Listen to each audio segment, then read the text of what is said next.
for joining us on In Focus tonight. The Maryland Insurance Administration has spent years tracking down a company that they say is taking money and running. They're working to put the owner behind bars, the very place this company works to get people out of. In Focus investigator Amy O'Bear has stayed on this case for months. Amy, what'd you find out? Well, Kelly, we're now just days away from a hearing where the administration plans to ask for a permanent injunction. Glenn Taylor will never forget the call. At the time, he was 17, and he got in a little trouble, wrong place, wrong time kind of deal, and it was very important to get me out, for him to get out. May 2013, his son was being booked in jail.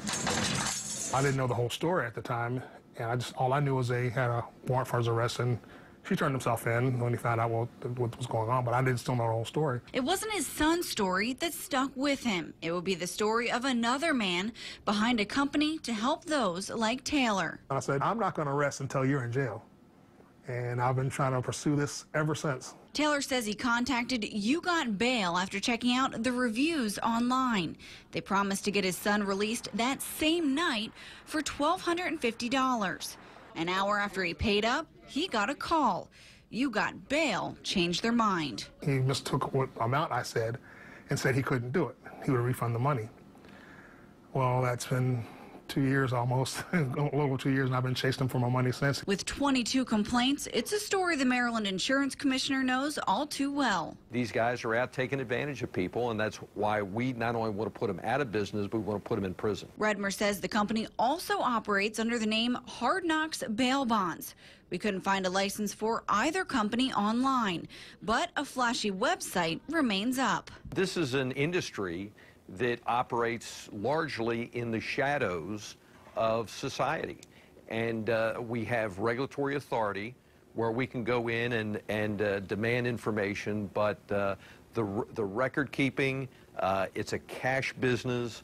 It's really difficult to find them.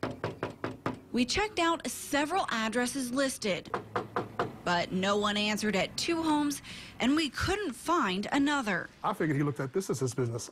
I'm in the rip-off business now. I don't have to do anything as long as they can't catch me. People desperately trying to bring their loved one home, putting cash to do so right in the hands of a man who officials want behind bars. It could be their son, their grandson. They want to get the kid or whatever the age out of jail. It's an emotional time, so you don't always go through the checklist of engaging in business the way you normally would. For Taylor, it meant paying another $7,500 to another company to get his son released. 2 years later, he's not giving up.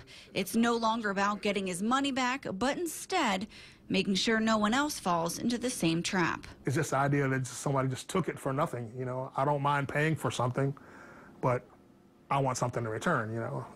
But I got nothing but lies and stories.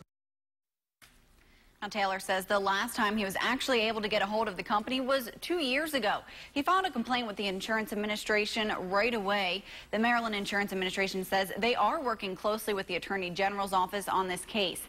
The administration urges people using a bail bonds company to ask to see ID and a copy of their license. You can check to see if someone is licensed online. We'll link you there from our site. Just look for this story at abc2news.com/infocus.